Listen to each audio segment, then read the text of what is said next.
Boom. What is good? What's happening, everybody? It's your boy Ferris Muthana, and welcome to another. Okay, sorry about that. Technical Wow, difficulties. you already screwed up the intro.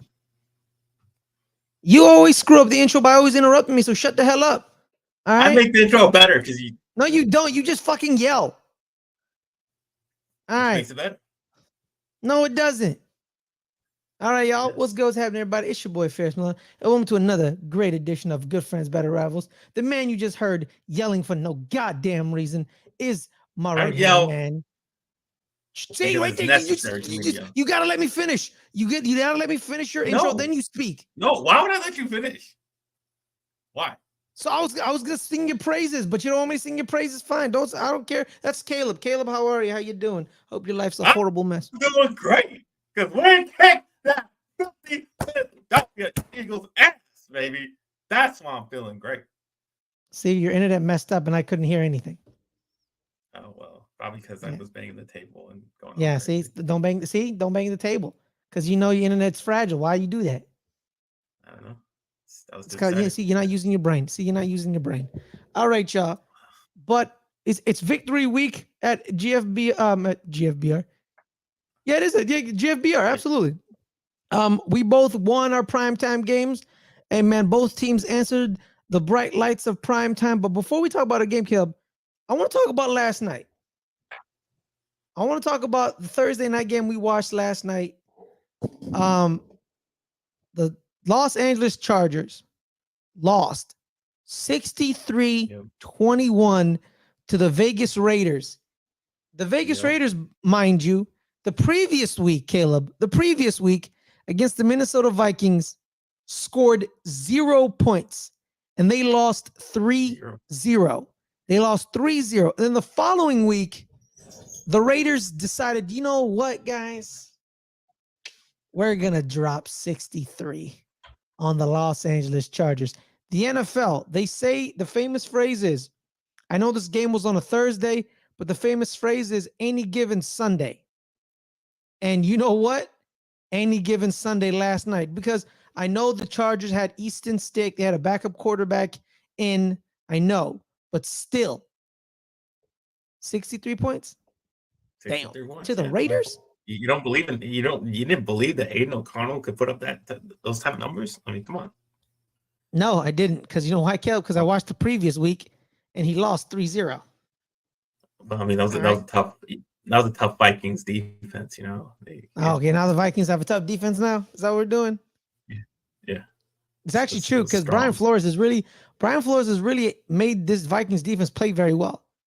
So shout out to See, Brian there you Flores. go. It was just the defensive dogfight. But Brandon Staley, he had a what? This is how Brandon you know Staley that sucks at everything. He sucks at it's his own horrible. damn job. Like he Yeah, sucks he's at very defense. bad.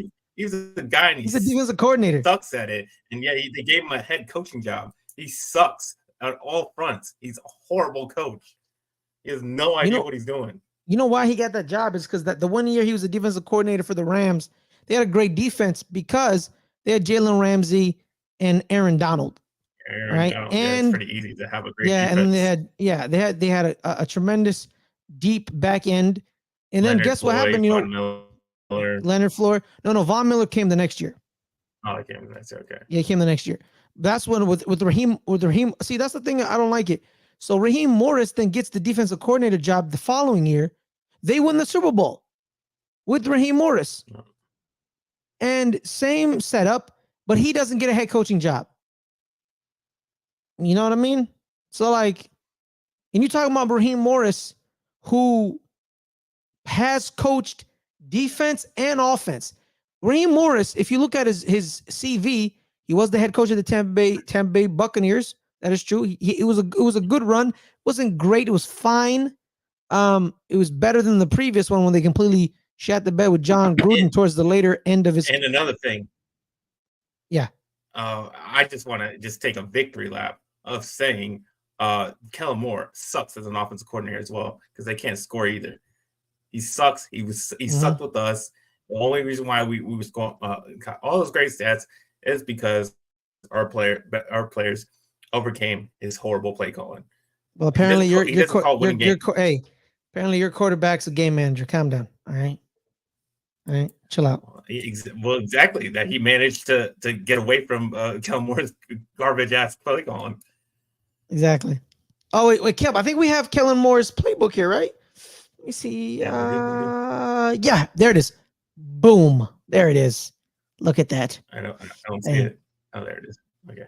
There it is. All right. But before we get into more of this, guys, make sure to like this video and subscribe to the channel, guys. I believe we're still at 119 subscribers. Let me double check it. But we're almost to 120. So hit that like button, y'all. Hit that like button. What the hell is it? Yep, 119. 119. So your mom, your dad, your grandma, subscribe and like. But without further ado, man, shout out to Ryan Christensen, my old head coach, my old high school football coach was better than Staley. Finally, the Chargers seen on it. Exactly that last statement. The Chargers today fired him and longtime GM Tom Telesco, so they're cleaning house. They're cleaning house. Shout out to Adelia. Hey, everybody, because they signed Justin Herbert to that big deal. He's stuck there, and people have realized how Justin Herbert has hid a lot of warts for this team. I still kind of blame him for the loss to Jacksonville last year. I'm not saying it's not entirely his fault. Yeah, he has some part to blame in that loss as well as the overall, but most of the blame is Brandon Staley. They don't lose if Brandon Staley does his job and calls a better defense to prevent Trevor Lawrence from scoring. The defense the defense forced like 3 to 4 turnovers in the first half. In the first half, and when they do the second half, allow Trevor Lawrence to go up and down the field and score all those points straight. You're right. Yeah, but you couldn't score. But you had 30 points going in this second half. Scored, but you didn't need to score. The thing you didn't have to even score if the defense was doing their job. I would have kept scoring. My own personal opinion. I mean, you would. I'm sure, but you didn't need to. That's the thing. You didn't need to. You didn't have to score. You didn't have to score another point. Yes. But then other big NFL news. Cam Newton is in the news. Cam Newton's in the news. We're gonna start talking about more NFL news because I feel like we don't talk about NFL news a lot. But Cam Newton's in the news. He's caught fire for some of his comments about certain quarterbacks in the NFL when he called them game managers, not difference makers. He singled out Brock Purdy, Tua Tagovailoa, Dak Prescott, and I think it was one other quarterback, but I don't remember who it was. He said they're not difference makers like Lamar Jackson, Patrick Mahomes, Josh Allen. They're not them, right? He said you don't go in the draft and say, I want the next Brock Purdy, or I want the next Tua, or I want the next Dak. You don't go into the draft thinking that. You go into the draft thinking you want the next Josh Allen, Lamar Jackson, Patrick Mahomes. Because again, at the end of the day, Josh Allen was drafted high because they saw a little bit of Cam Newton in him. I agree with his comments. Dak, I think Dak's a little bit above game manager, a little bit. But at the end of the day, he's had a bunch of weapons, a great offensive line, tremendous weapons around him, and he has done nothing with them. So you can make an agreement he is a game manager in that sense because, he doesn't elevate the greatness around him. You could make the argument. Consistently winning is doing nothing. Well, Caleb, when you have the weapons, having a winning season every year is good and all. I don't know how you can say he's done nothing when he consistently won games over his entire career. Okay. Where are the playoff wins? He has one playoff win. He has two. There's two. He has two. 2 playoff wins. Yeah. One win more than Daniel Jones with that supporting cast of his entire career. My thing is, you say he has all these great weapons. Okay, why don't they show up when he needs them to show up? Then why doesn't he show up? Why don't they show up? He didn't show up against the Niners last year. You say they have all these weapons, and why don't they show up? Why don't they block for him? Why don't we have great offense? Why didn't they block for him? Why were he getting pressured against 49ers past 2 years? Why was he in? You said we had a great offense. Because the Niners. Why didn't they show I think up? the Niners are just a better team. Okay, you said I don't agree with. That's how I think. I don't agree with that I don't agree with the Dak Prescott part. But I you think he's just said above that. a game I'm manager. saying what you said. I said you can make the case. Why didn't they I make the said you plays can when they make had the to then? case. I won't make the case because I don't agree with it. But I'm saying you could make the case. I don't want to make the case because I don't agree with it. I don't agree with it. I think Dak Prescott's more than a game manager. I don't agree. But the thing is, too, difference makers, Caleb, is when all hell breaks loose, can they make a play? When all hell broke loose against the Niners, could Dak Prescott make a play? You can make the argument. I'm not going to make that argument. Because I don't agree with it fully. Because I think he's more than a game manager. I think when all hell breaks loose for Brock Purdy or Tua Tagovailoa, they're screwed. They're screwed. But I even think when these guys that he thinks are game changers or whatever, difference makers, they all have guys that step up for them. Patrick Mahomes had that Travis Kelce to rely on, to throw to. Before that, he had Tyreek Hill to throw to. Mm-hmm. Before that, when he didn't have his offensive line helping him, he lost the Super Bowl. Exactly. He needs other guys too. Even the biggest difference makers in the game need the guy. Josh Allen needs Stephon Diggs to make a difference. And he's been hit or miss. Other great players to make a difference. He's hit or miss. Just make a difference with garbage guys. That's the thing right there. I'm with you, Caleb, on that one. But that's what makes Cam Newton's 2015 season so special. Because I guarantee you take all the quarterbacks we just named and you drop them on that 2015 Carolina Panthers team, they ain't going 15-1. They ain't going to the Super Bowl. Because that team, let's be real. Agree, but it wasn't sustainable throughout multiple years. Exactly. Because they never built. Exactly. Exactly, but that's what I'm saying. Even saying that he was a game changer, he still wasn't able to make a difference when he didn't have the guys around him that he needed to consistently win every single year.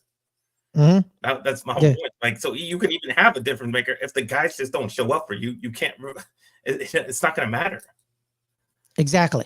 I'm with you on that one. This is the ultimate team sport.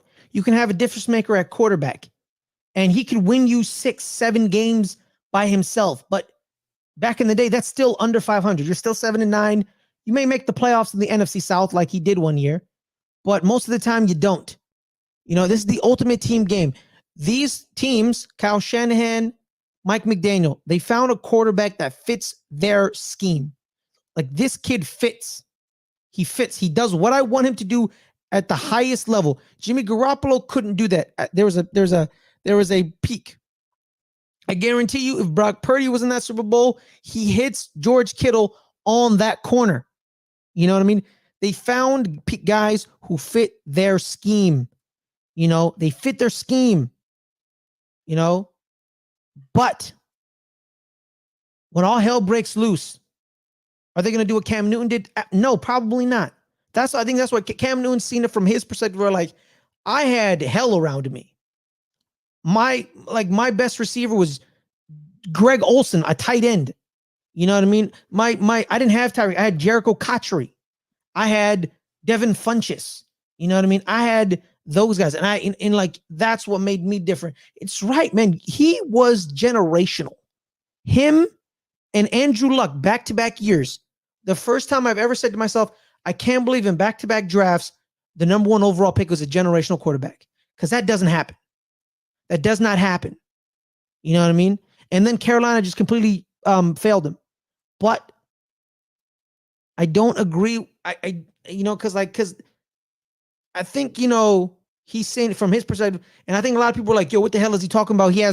Some people have said he has no right to that opinion. Who the hell does he think he is? He sounds like one of these people in their mama's basement and talking all crazy with that weird hat. Bro, you talking to Cam Newton. If Cam Newton ain't qualified to have an opinion on this, then me, you, everyone on ESPN ain't qualified to have no opinion. It got personal with Cam. Cam had an opinion on quarterback. We all have opinions on quarterback. You are not a big fan of Justin Fields or Jalen Hurts. Some people disagree with you on that one. You think Jalen Hurts is a game manager, right? He fits the scheme. He just does. No, I think enough. That's a guy that has guys around him that make him look better. I mean, you can clearly tell the talent on the Eagles offense. Game manager. That's what a game manager is. You get the ball to your weapons and you let them do the work. You know what I mean? And I think if Cam Newton isn't allowed to have an opinion on the quarterback position, him being a former generational quarterback, then everyone on ESPN who went after him personally and everyone else, you have no right to speak about football, period. Like, period. You know what I mean? He has an opinion on quarterbacks. Everyone got an opinion on quarterbacks. Tom Brady last week said quarterback play sucks in the NFL nowadays. Called them mediocre. Called them trash. Basically.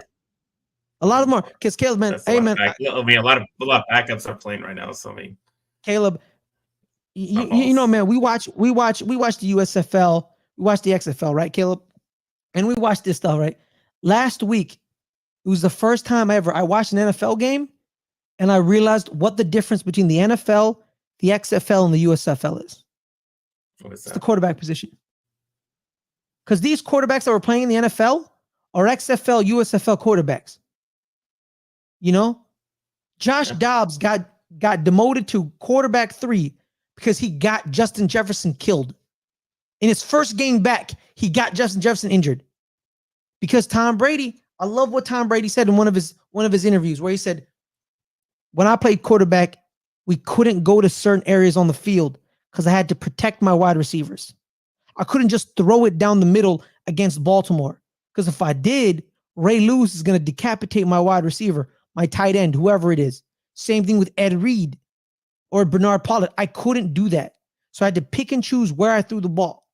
Now quarterbacks just throw it into open field, not caring what's going to happen to their wide receiver because they're expecting 2 things. He catches the ball or he gets hit so hard he gets a flag and it's 15 yards.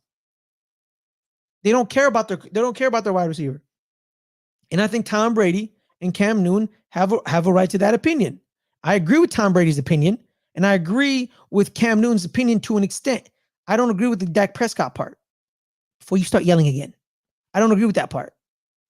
But I agree that difference makers are when all hell breaks loose. You make a play. You make a play. And I don't think there's a lot of that in the NFL nowadays. We got a couple comments in the chat. Shout out to Ryan. I get the Chargers has had a lot of bad luck with injuries to the wide receiver, but that does not explain their defensive problems. Absolutely, Ryan. Ryan, a QB who can scramble and rush for yards when a play is broken is vital for the NFL game today. I don't see Dak doing that. He does that on occasion. On occasion, he does that. I mean, for the last 2 years, I would say that's true. This year, I think that's completely different. I mean, he has shown that he's starting to use more. Take off. Starting to use his legs more. Yes. All right. Yeah. So I wanted to talk about that because it was just like this is Cam Newton. Like, this was the man. Like, he was Superman. Carolina Panthers fans for a solid 10 years said we could win this game because of 2 reasons. We have Cam Newton and we have Luke Kuechly. Like imagine being a Carolina Panthers fan and from 2010 to 2020, you had 2 of the best players at their positions of when Luke Kuechly stepped on the field. After his rookie year, everyone said that's the best linebacker in the NFL. It's not a debate. That's the best inside linebacker in the entire NFL. Cam Newton was like, that man's generational. And Carolina Panthers had that for years. And if Cam Newton isn't allowed to have an opinion on quarterback play, then nobody is allowed to have an opinion on quarterback play. Nobody. And it got a little disrespectful. You can disagree with him on certain aspects. Yeah, you can. But I hate saying he looks like the guy on Twitter who tweeting from his mama's basement wearing a stupid hat. What's wrong with him talking about blah, blah. I'm like, bro, what is going, like, yo, this is Cam Newton we talking about. It's not no scrub. You know, we're not talking about Quincy Carter up in here. You know what I mean? John Kitna. Why is that Quincy Carter? Why can't it be a Giants quarterback, crappy Giants quarterback? This ain't David Carr. You're welcome, David Carr. Yeah. This isn't, you know. David Carr also had a controversial opinion. So. David Carr's an idiot. Okay? He's an idiot. What's up, Leo? But yeah, that's my 2 cents. Like, that's the way he thinks it is. It is what it is. You know? Like, there's a lot of you know, Tom Brady literally 2 weeks ago said, I think a lot of the quarterbacks in the NFL are mediocre and they're not good. and no one went after him. No one said Tom Brady looks like a dumb influencer with his stupid head wearing that stupid. Like no one went after Tom Brady like that. After he literally called everybody mediocre. So it is what it is. Ryan Christensen, as a Bills fan, I still think there's a mentality that Josh Allen. But we are seeing you cannot sustain success with that. Okay, got it. All right, now Caleb, I enjoyed that conversation, Caleb. It's a very good conversation. I quite enjoyed it. But now let's talk about what we're really here. The boys in blue. And I'm not talking about the cops. I'm talking about the Dallas Cowboys and the New York Giants. All right. Dallas Cowboys, Sunday Night Football. It was the game of the week. It's Cowboys, Eagles. And y'all took them to the woodshed. 33-13, I believe, was the score. Yes, it was. Yep, 33-13. Break us down, Caleb, how you felt, how happy you were, and just utter domination by the Dallas defense. I just knew it was coming. I called it. Mm-hmm. Like I called it last week. I said it was going to be 37-14. I was very close on my score. Yeah, you were. But I knew we were going to kick their ass. Like I said, we were going to go and kick their ass. You were surprised by that last week, but I wasn't. Like I said, we're going to go kick their ass because we're just playing way better than them. We should have won the last game against them, and we don't play well on the road, at least not as well as we do at home, and we still should have won that game. We just match up well against them. We have throughout the years between Dak and Jalen. We always played great against them. And you could just tell by the record that the Cowboys have against the NFC East in general, 31-8, and Dak Prescott versus the Eagles, 9-4 now. So if you just go by that, you just know that we're probably going to beat them. And just as far as the matchup goes between Cowboys and the Eagles, Dak, they have a bad secondary. What do you think was going to happen? They were as well as Dak has been playing. You think they're going to stop them with their horrible secondary? That wasn't going to happen, and Dak was able to pretty easily exploit their secondary. And I say easily because he didn't have a perfect game. He missed something. Even he said that he was he didn't have his best game, but he was still kind of tearing them up because he was still getting those deep balls, making some great passes, getting to a lot of his guys,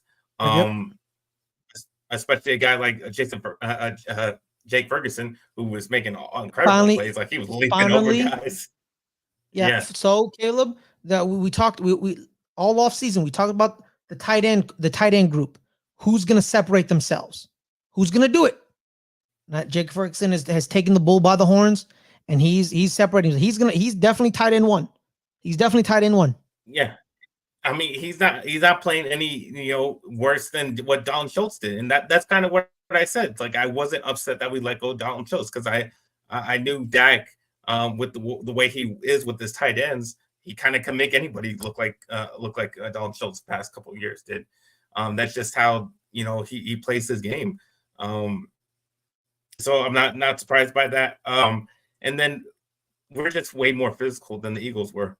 And you could tell that by the fact that we took the ball away from 3 times. We caused 3 fumbles, and we took them. Like, they just didn't fumble. Like, we ripping it out of their hand when they had 2 hands on it, and we just got the ball out, and we were punching it out. They were fumbling left and right.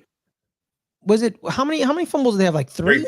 3 fumbles, 3 recoveries by the Dallas Cowboys. And that's why I say we were definitely the more physical team in this game. It shows when Stephon Gilmore was making plays out there. He was the top tackler of the team, and he was making some great open field tackles and key open field tackles when it was on 3rd down and when it was on 4th down that stopped their drives. And that's the thing. I talked about this last week of why we lost the first time. It's because we didn't make the play. They made the plays in key moments. Like, they weren't like great. They weren't making huge plays here and there all over the place. They just made great plays in key moments, and I think that's what we did this game. We made the great plays on deep because they were moving the ball on us, pretty well. But when they got down there, we forced them into field goals. We forced them to fumble the ball. We forced them to turn over the ball on downs. And that's what I was talking about. Key plays and key moments. As long as we did that, we would win this game. And that's exactly what it did. And just like on the other side, Dak, wasn't great like he has been, but he was making some key throws on key moments to deep passes and making touchdowns that way. And that's why that was the difference, I think, between the first game and the last game of what they were doing versus what we were doing. And that's why we pretty much kicked their ass. And then I think who had the I'll talk about the running game. Tony Pollard and Dowdle really helped us. I like the mix that we have. I like that they're getting split carries there. 16 for Pollard, 12 for Dowdle. That was it's similar to a Zeke and Pollard a mix that we had last year, and that's a winning formula for us when we have that type of mix between two running backs and not giving all the carries to Pollard. As long as we can keep that up, it's gonna be really good for us going forward.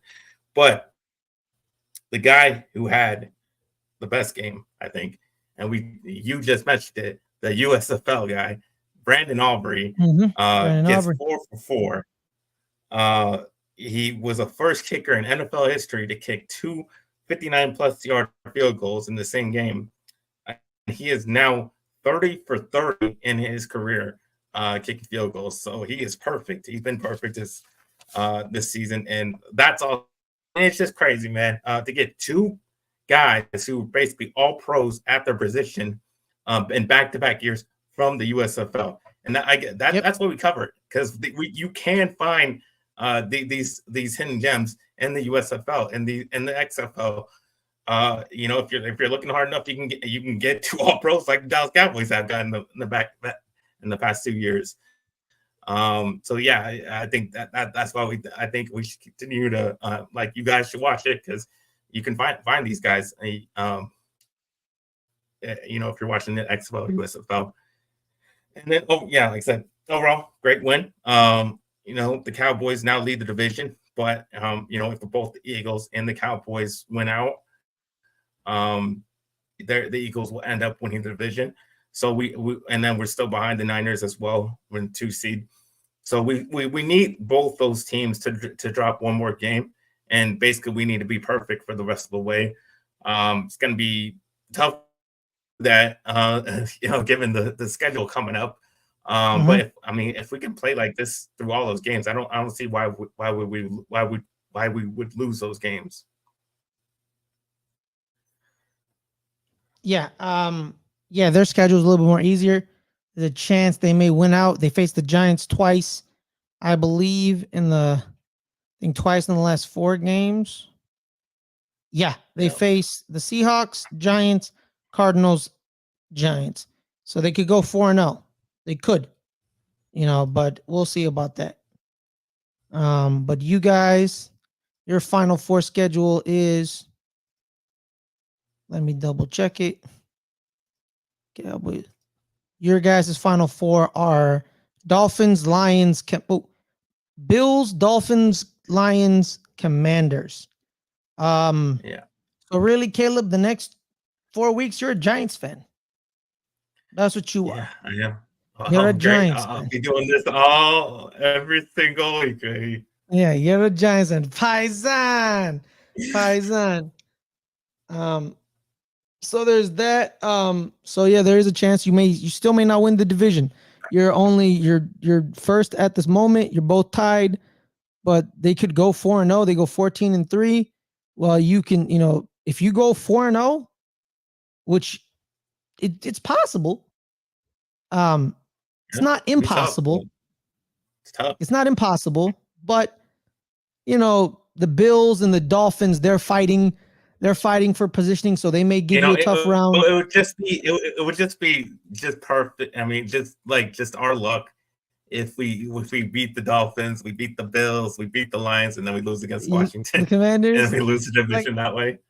That just seems like our luck. That's Cowboys, right? That's Cowboys. That's what the Cowboys do, right? They always lose last day, and it's always to the Giants or the Commanders. If that happens, I'm just gonna be like, what you expect? That's just Cowboy stuff. So there's that. But yeah, pretty much. So yeah, you're a Giants fan for the next couple weeks. All right. Speaking of the Giants, let's move on to the other side of the blue. The New York Giants played in the first ever the first ever, it was not a double header. It was a same timer where they played both Monday night games at the same time, which I think is stupid, in my opinion. It is stupid. And that's just dumb. Personally, I think what they should do is they should have like a West Coast game and an East Coast game. Yeah. They did do that. Why didn't they keep that? Before. I don't know. Yeah, I don't know. Decided to put it all up once for no reason. Yeah. But yeah, I think the big everybody was watching Tommy DeVito. Like, who was not watching? Yeah, everyone was watching Tommy Packers Giants. Yeah. Paisan.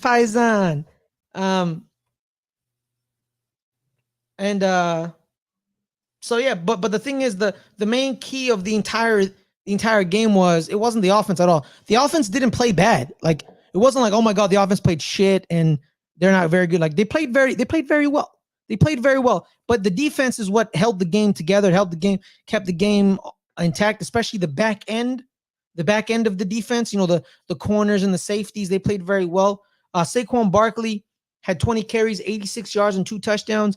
Like we said, Cale, they're in the bottom half. They're in the bottom half of rush defense. They give up 136 rushing yards. We called it. If that's the way you guys were going to win, you guys are going to run the ball all over them, and that's kind of what happened. 209 yards. Very vulnerable. Yeah, and also is our second leading rusher was Tommy DeVito with 71 yards. Tommy, for weeks, people kept saying you can't be successful with this offensive line. They're not very good. He didn't get sacked. He didn't get sacked at all because he knew how to. That's what I'm saying. I'm not giving up on Brian Daboll because Brian Daboll coached this kid up and said, "Hey, man, you got to avoid pressure, move up the pocket, release." And that's what happened when it collapsed on Tommy. He found a crease, then he ran. There was one play where he almost had a rushing touchdown, but then Wan'Dale Robinson's trying to block for him. Like, he sees a Packer and he goes to block him, and then DeVito cuts and he runs right into Wan'Dale Robinson. And then the Packer then jumps on both of them and tackles them at the 2 yard, like the 2 yard line. But he played very well. And speaking of Wan'Dale Robinson, he was always open. That man was always open. And I'm just like, who is this? I remember when we drafted him, I was like, why did we draft this kid? And then I looked into him a little bit more, and the dude is a baller. You talking about being 5'8", Caleb. He's 5'8". Caught over 90 balls in the SEC. Had over 1,100 yards in the SEC. Had about 7 to 8 touchdowns in the SEC. At Kentucky. With his quarterback. You know who his quarterback was, Caleb? Will Levis. Will Levis was his quarterback. You're talking to me that this receiver had over 1,000 yards, 90 catches, almost 8 touchdowns, as Will Levis is his quarterback at Kentucky, who had a cannon but wasn't very accurate. So he had to do a lot of deep routes. Because he ain't checking down in the SEC.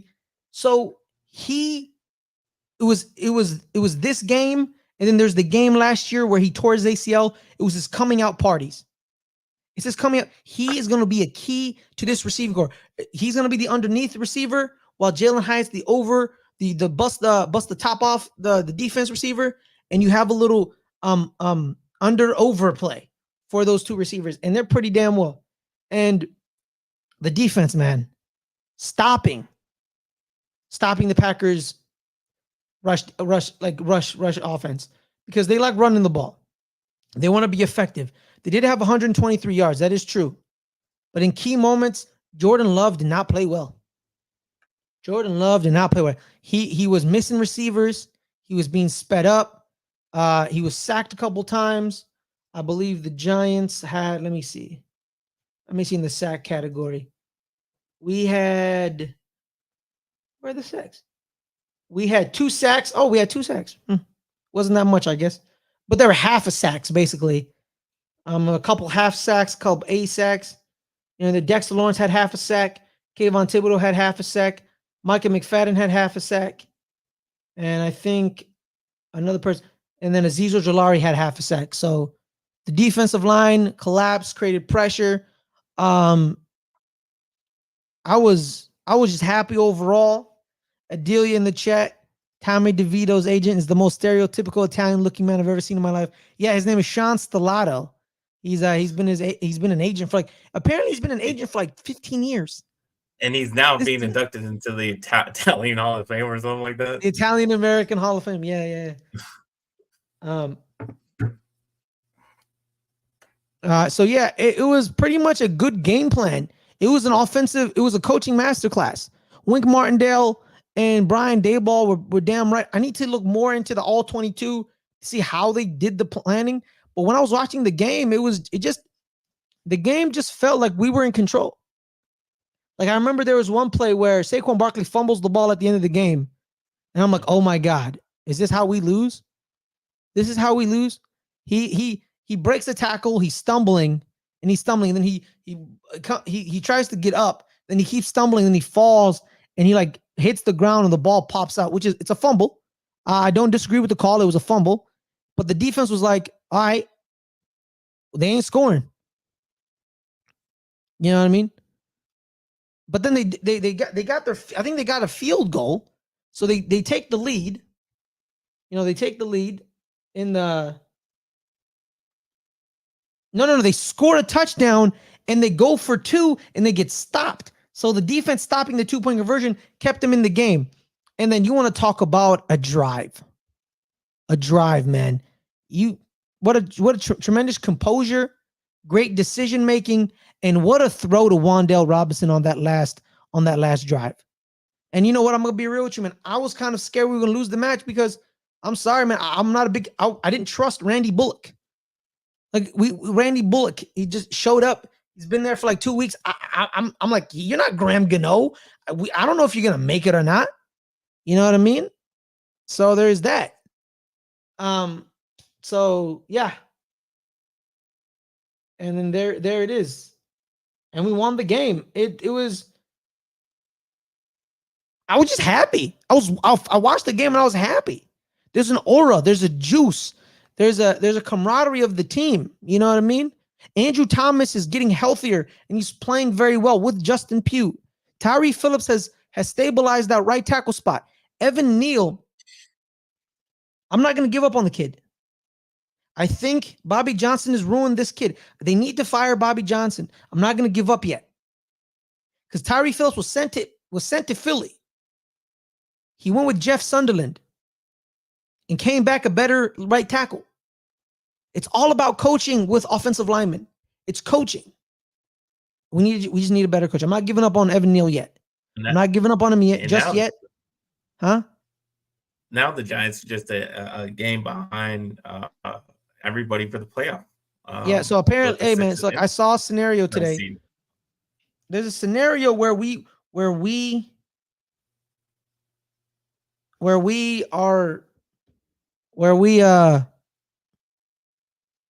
if I think if the Falcons beat somebody and then I don't know, I have to read the scenario.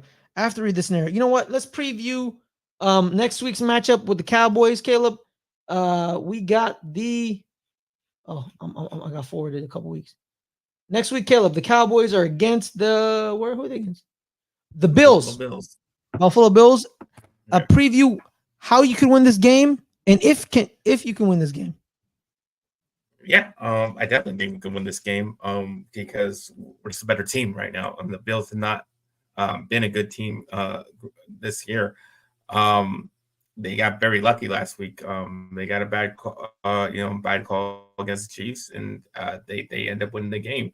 They could have been very easily lost that game. and they would be a 6-7 team right now, and almost out of the playoffs on the AFC side. So I don't think they're very even despite winning. I don't think they've been playing very good. We're playing a way better than they are. Yes, it's on the road. We haven't played as well on the road, but we still find ways to win against lesser teams. And I mean, like I said, the Bills, they got beat by the Broncos, they got beat by the Bengals, they got beat by the Eagles. So I mean, they got beat by a lot of other teams that I consider that we are better than. So yeah, I mean, they're missing a lot of key defensive players. Missing Micah Hyde, missing Travis White, missing AJ Epinesa for this game. So I don't see how they're gonna stop us, especially how hot we've been, and with missing all those guys on defense. Good luck stopping us, because we're gonna just keep doing what we're doing, and I just don't think they have the tools on the other on defensively to really do anything about it.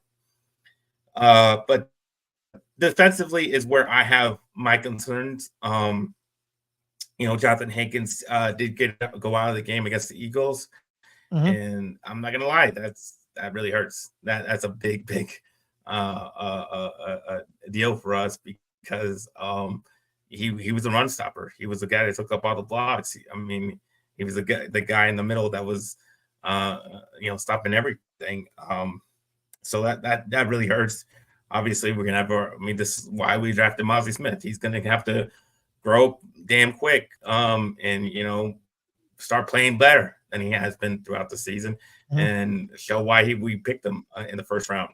Because otherwise, they're gonna run on us. I mean, it's gonna be a bad day for us, because they're gonna run all over us if he doesn't go and take up that middle.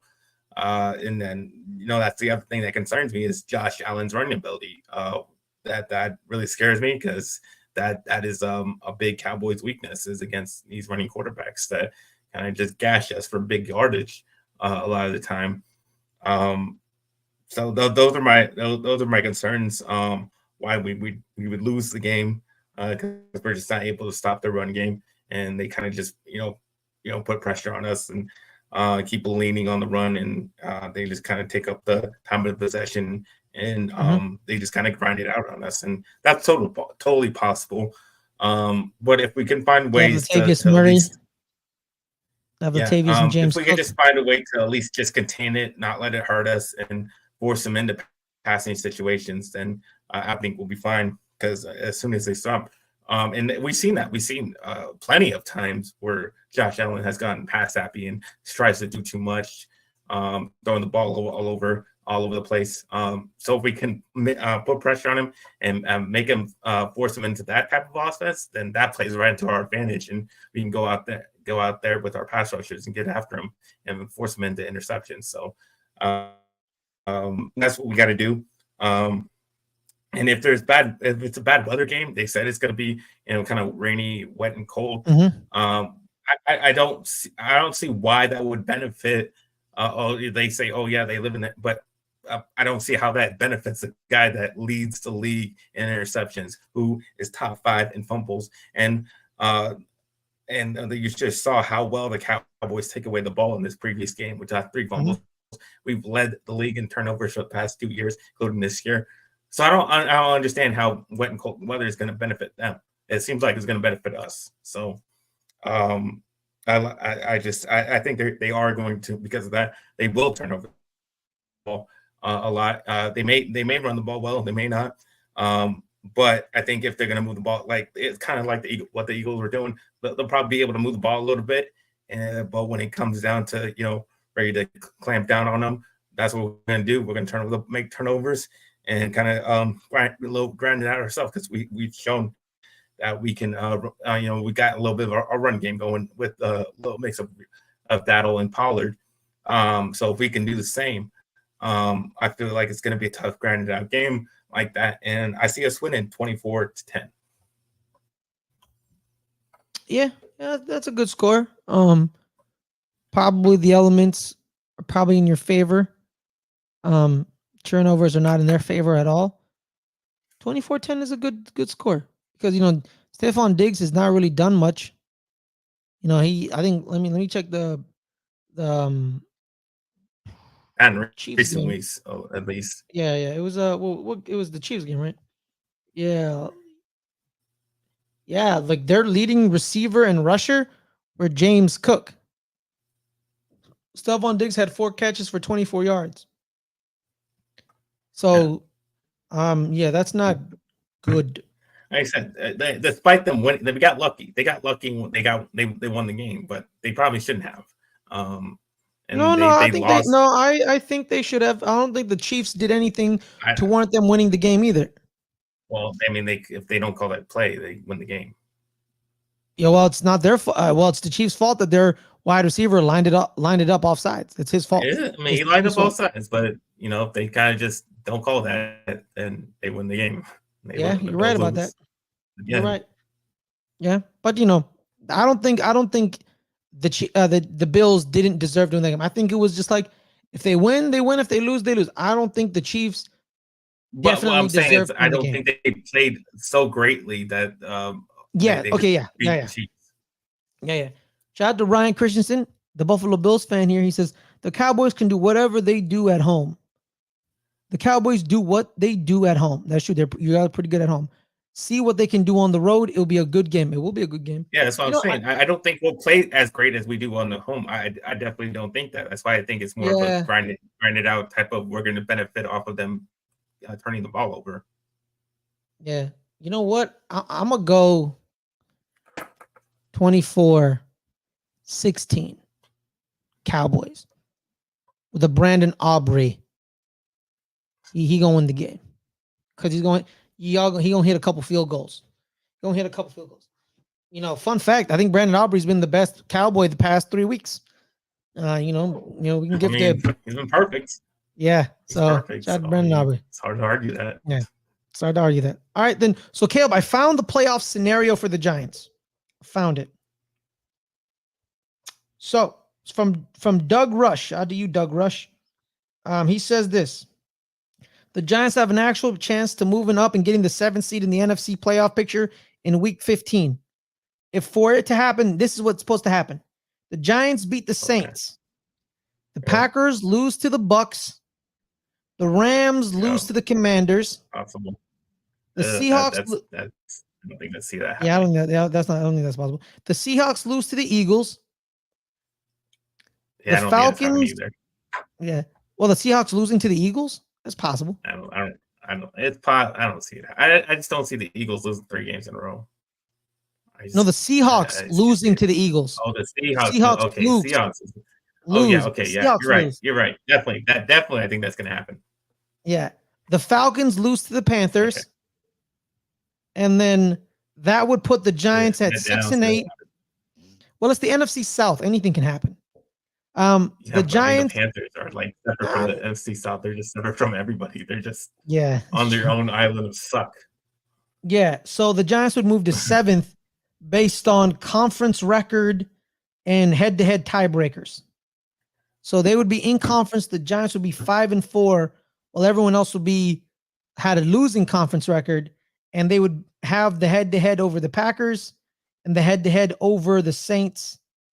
And I believe they already have so they would have the head-to-head over the Packers and Saints, and then they would have a better conference record than the Rams, Seahawks, and Falcons because they'll all be 4-6, 4-6 or 5-6, while the Giants will be 5-4. So the Giants get the 7th slot in Week 15. If that happens, the Giants are in the playoffs.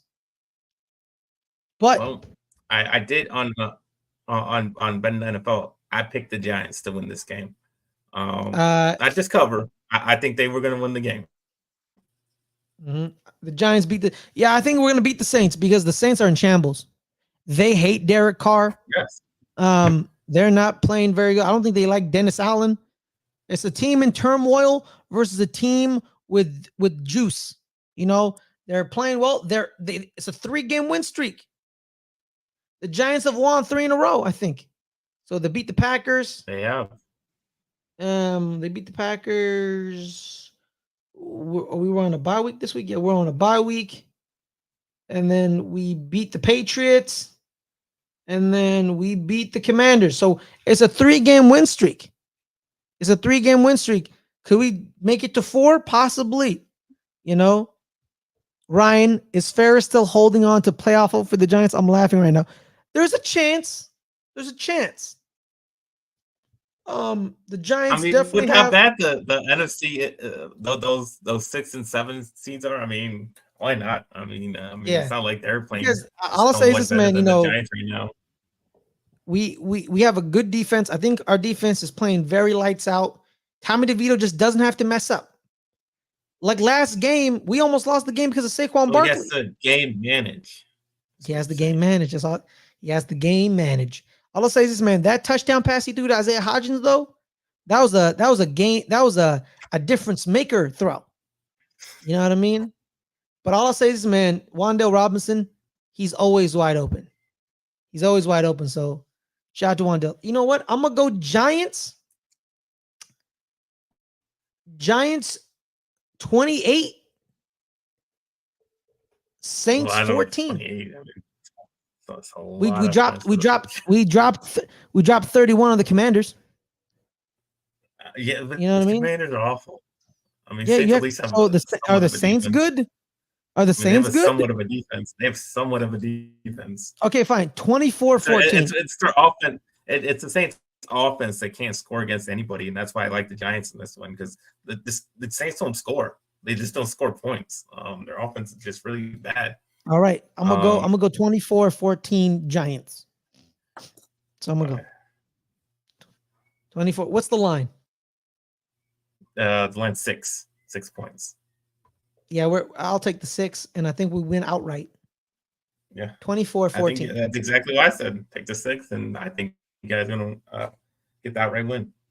All right, so Caleb, tell me where people can find you, my brother. You can find me at NFL Caleb at 22 on Instagram and Twitter /X, and you can find me on this channel on Wednesdays at 8:00 Pacific time, doing betting the NFL, giving you my 5 best bets of the week. And all we do is try to make you guys money on that show. So please tune in if you like making money. All right, guys. My name is Ferris Muthana. Find me here every Friday, 3:00 Pacific, 3:00 Pacific, 6:00 Eastern. Go Friends Better Rivals. We talk NFC East, as well as on our entertainment channel, 8:00 tonight. Me and Adelia, we're going to talk our top 5 sports movies, as well as review the movie Miracle, because I've never seen Miracle. So we'll see about that. So we'll see you all then. Thank you so much for joining us. Make sure to like this video, subscribe to this video. Have a wonderful day.